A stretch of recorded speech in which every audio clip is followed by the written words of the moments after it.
कूटा हो दुल्हा धान कूटा हो अपन बहिनी के ओखरी में धान कूटा हो अपन बहिनी के ओखरी में धान कूटा हो दुल्हा धान कूटा हो धान कूटा हो दुल्हा धान कूटा हो अपन बहिनी के ओखरी में धान कूटा हो अपन बहिनी के ओखरी में धान कूटा हो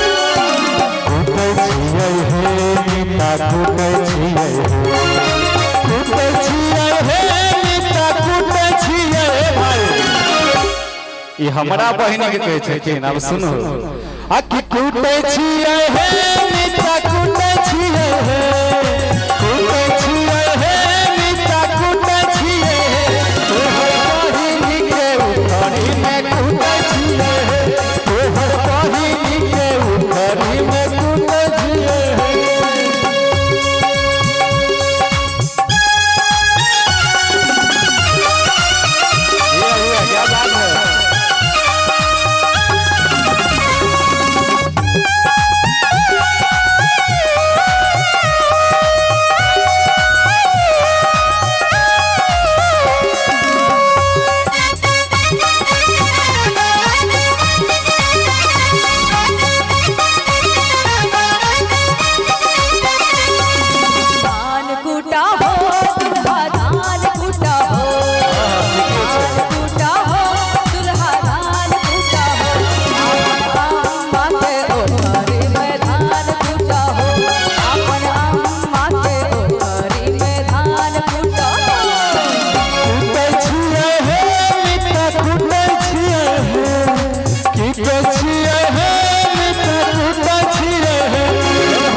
अपन साली के उखरी में कूटे छियै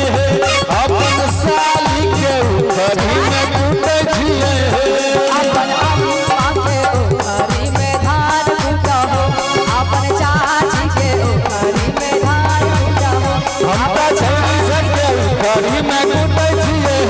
हमका छौरी सब के उखरी में कूटे छियै हमका छौरी सब के उखरी में